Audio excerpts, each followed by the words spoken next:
औरत का वह कौन सा अंग हर रात बेशर्म होकर दबाने और चूसने से अचानक अपार धन की प्राप्ति होने लगती है। लोग औरत का कौन सा अंग दबा और कसकर अमीर बन जाते हैं। जो भी मनुष्य औरत का यह अंग दबाता या चूसता है, उसके घर में सदा माल लक्ष्मी का वास रहता है और दूसरों की कृपा सदैव बनी रहती है। तो दोस्तों, आज की इस वीडियो में हम आपको एक सच्ची कहानी के माध्यम से बताएंगे कि औरत का वह कौन सा अंग है जिसे हर पुरुष को दबाना और चूसना चाहिए। अधूरी जानकारी विश्व के समान होती है, इसलिए वीडियो को बीच में ना छोड़े। दोस्तों, एक बार की बात है। एक गांव में रामदास नाम का एक व्यक्ति रहता था। वह अपनी पत्नी से बहुत ज्यादा परेशान था, क्योंकि उसकी पत्नी बात बात पर हमेशा उसे ताना मारा करती थी। तुम्हारे पास है ही क्या? घर में खाने तक को कुछ नहीं है। दोस्तों, उसके घर में बिल्कुल कंगाली छा गई थी। एक भी रुपया नहीं था और उसके घर में खाने के लिए अन्न का एक दाना तक नहीं था। दोस्तों, एक तो घर में खाना नहीं, ऊपर से पत्नी का ताना। वह बहुत परेशान हो गया था। उसे समझ नहीं आ रहा था कि मैं क्या करूं। एक दिन की बात है, जब वह अपने घर से एक सुनसान रास्ते पर निकल गया। वह बहुत ही सुनसान रास्ते पर चल ही रहा था कि उसे एक साध वह उनके पास जाकर बैठ गया। जब साधु ने अपना तप खत्म किया तो रामदास उनके सामने जोर जोर से रोने लगा। साधु ने रामदास से कहा, पुत्र, तुम्हें क्या दिक्कत है? तुम क्यों रो रहे हो? आखिर तुम्हें क्या परेशानी है? तब रामदास ने साधु महाराज से कहा, है महाराज, मेरी एक पत्नी है जो कि मुझे रोजाना ताना मारती है। मैं गरीब हूं तो मैं क्या करूं? कितना भी कुछ कर लूं, लेकिन धन काम ही नहीं पाता हूं। मेरा एक छोटा सा धंधा था, वह भी पत्नी के अखिलेश की वजह से चौपट हो गया। वह दिन रात मुझसे झगड़ा करती है। अब तो मैं दाने दाने के लिए परेशान हो गया हूं। हमारे घर में खाने के लिए कुछ भी नहीं है। इसके अलावा पहनने के लिए वस्त्र भी नहीं है। लेकिन मैं अपनी पत्नी को समझता हूं कि वह मुझे दाने ना मारे, मुझसे झगड़ा ना करे, लेकिन वह बिल्कुल भी नहीं मानती। साधु जी, इसी वजह से मैं बहुत ज्यादा परेशान हूं। इसी वजह से मैं घर छोड़कर यहां आया हूं। तब साधु जी कहते हैं, रो मत बेटा, मैं तुम्हें एक काम बताने जा रहा हूं जो तुम्हारी किस्मत चमका देगा। तुम्हें अपनी औरत का सिर्फ यह अंग बेशर्म होकर कर दबाना और जूस लेना है। अचानक तुम्हारे घर में धान की प्राप्ति होने लग जाएगी। तुम देखते ही देखते अमीर बन जाओगे। साधु जी कहते हैं, जो भी पुरुष औरतों का यह अंग दबाता या चूसता है, उसके घर में कभी भी धन की कमी नहीं रहती है और ना ही उसके घर में लड़ाई होती है। वह जो भी व्यापार करता है उसमें हमेशा तरक्की होती है। साधु जी ने कहा, अब मैं तुमको औरत के उन अंगों के बारे में बताने जा रहा हूं। इसे ध्यान से सुना। तब रामदास साधु जी महाराज की बातें बहुत गौर से सुनता है और कहता है कि जितना जल्दी हो सके मुझे यह बता दो। दोस्तों, तभी साधु जी महाराज उसे आदमी को एक कहानी सुनाते हैं और बताते हैं कि एक नगर में एक किसान रहता था। उसके बहुत सारे खेत थे जिस पर वह दिन रात मेहनत करता था। उसके घर में किसान और उसकी पत्नी रहा करते थे। उसे किसान और उसकी पत्नी में आपस में बहुत ज्यादा प्रेम था। उसके घर में किसी भी प्रकार की लड़ाई झगड़ा या क्लेश नहीं होता था। इसी वजह से उसके घर में सदैव दूसरों का वास रहता था और उसके खेतों में इतनी ज्यादा पैदावार होती थी कि वह दिन प्रतिदिन और अमीर होता जा रहा था। उसे किसान और उसकी पत्नी में इतना प्रेम था कि आसपास के लोग उन्हें देखकर जल जाया करते थे। धीरे उसके पूरे गांव के लोग जान गए कि किसान और उसकी पत्नी में बहुत ज्यादा प्रेम है। धीरे धीरे यह बात उसे नगर के राजा तक पहुंच गई। दोस्तों, किसान और उसकी पत्नी की बात जब राजा के पास पहुंचती है तो राजा भी उसके प्रेम की काफी ज्यादा तारीफ करते हैं। वह सभी से बताते हैं कि हमारे नगर में एक किसान और उसकी पत्नी रहते हैं जिनमें कभी भी लड़ाई झगड़ा नहीं होते हैं। उन दोनों में आपस में इतना प्रेम है कि मैं ऐसा अपनी जिंदगी में कभी भी नहीं देखा। एक बार की बात है, राजा पूरे नगर में ढिंढोरा पिटवा देता है कि इस नगर में जितने भी लोग हैं वह सभी अपने घर में घी का दिया जलाएंगे। राजा की पत्नी पूछता है कि आप ऐसा क्यों कर रहे हैं? सबके घर में घी का दिया क्यों जलता रहे हैं? दीपक प्रेम की निशानी होता है। जिसके घर में घी का दीपक जलता है उसके घर में सदैव प्रेम बना रहता है। और मैं चाहता हूं कि जो प्रेम किशन और उसकी पत्नी के घर में है वह हमारे पूरे नगर में रह रहे पति पत्नी के बीच हो। इसीलिए मैं हर घर में दीपक जलाना चाहता हूं। दोस्तों, राजा के सैनिक जाते हैं और हर जगह नगर में दुग्गी पीट देते हैं और कहते हैं सभी के घर रात भर घी का दीपक जला चाहिए। दोस्तों, राजा की बात मानकर सभी नगरवासी अपने घर में दीपक जला देते हैं। लेकिन जैसे ही आधी रात होती है, सभी के घर के दीपक बुझ जाते हैं। लेकिन किसके घर का दीपक वैसे ही जलता रहता है? दोस्तों, दीपक हमेशा किसकी पत्नी जलती थी, लेकिन उसकी बात नहीं मानती थी। वह हमेशा अपनी मनमानी करती थी। उसका जो भी मन करता था वही काम करती थी। लेकिन किसको इस बात से कोई भी दिक्कत नहीं होती थी। समझदार था, सोचता था, यदि मैं अपनी पत्नी को रोक टोक करूंगा तो घर में बेवजह ही लड़ाई झगड़ा होंगे। कई चीजें किसान इस वजह से हम देखा करता था कि उसके घर में प्रेम बना रहे राजा अपने महल को छोड़कर पूरे नगर का नजारा देख रहे थे। उन्होंने देखा कि सारे नगर में किसी के घर में दीपक नहीं जल रहा है, लेकिन किसके घर में दीपक जल रहा है? तब राजा अपनी रानी से बोलता है कि देखो, किसान और उसकी पत्नी के घर में दीपक जगमगा रहा है, लेकिन पूरे नगर में कहीं भी दीपक नहीं जल रहा है। इसी से पता लगता है कितना प्रेम है।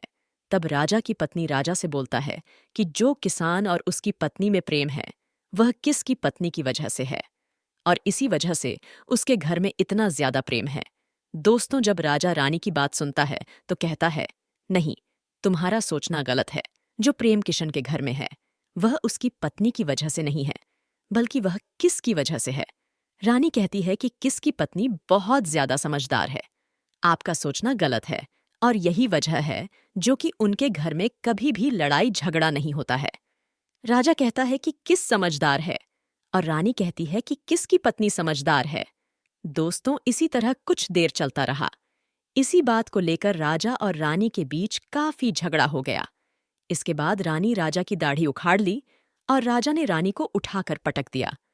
इसके बाद राजा कहता है, हम लोगों को झगड़ा करने की जरूरत नहीं है, क्यों ना हम किसान और उसकी पत्नी की परीक्षा ले ले। सारा दूध का दूध और पानी का पानी हो जाएगा।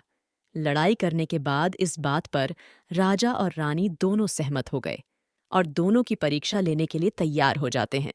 तब राजा अपने महल में जाता है और एक पुरुष सैनिक को बुलाता है और पुरुष सैनिक से बोलता है कि तुम किसके पास जाओ और जो जो प्रश्न मैं तुमसे बोल रहा हूं वह तुम किसको बोल देना।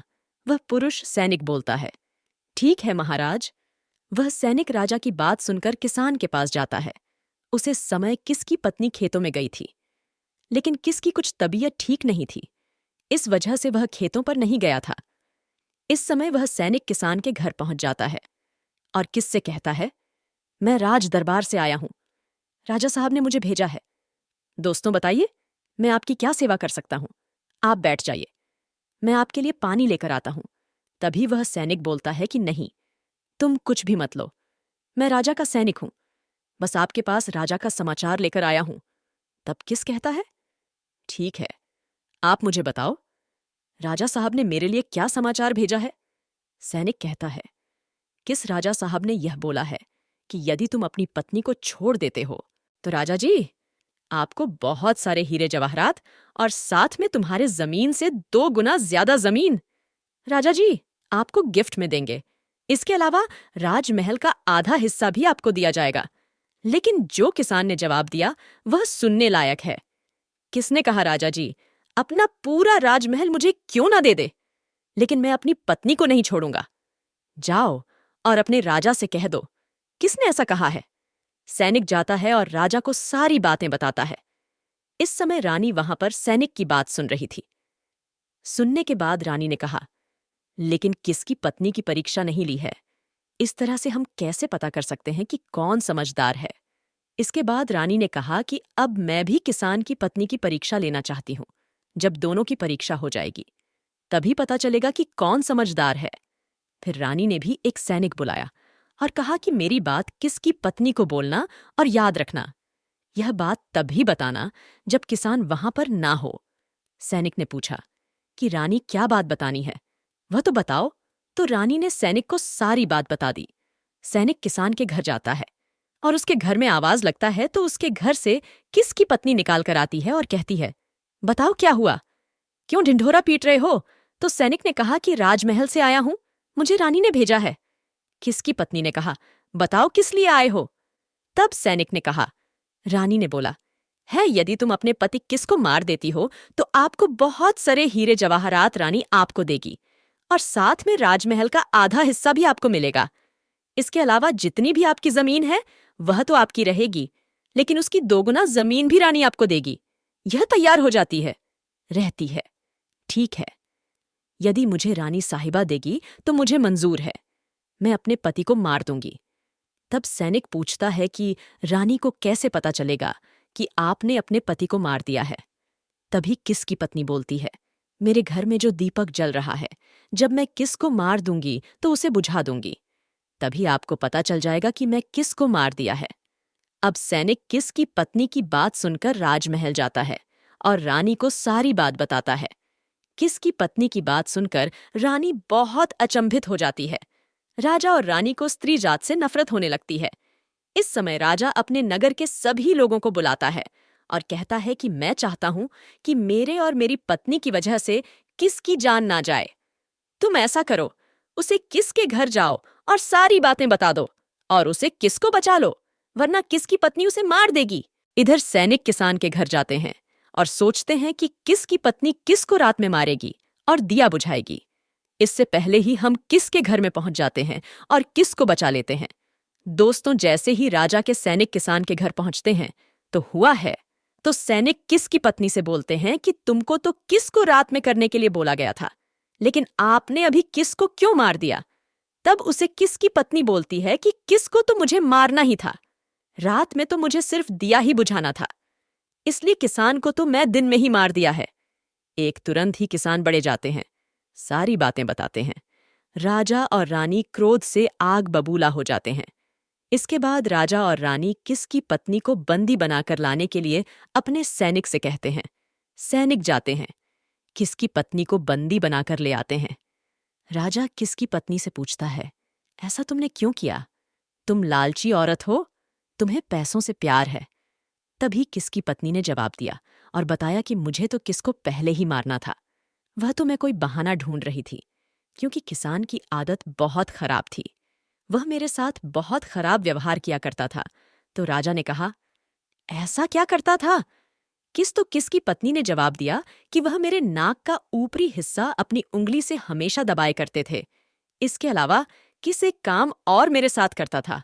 वह किस मेरे कान का पिछला हिस्सा अक्सर अपनी जीत से स्पर्श किया करता था। राजा ने पूछा, ये बताओ, जब आप लोग गरीब थे तब क्या किस आपके साथ ये काम करता था? तो किसकी पत्नी बोलती है, नहीं महाराज, तब ऐसा नहीं करता था।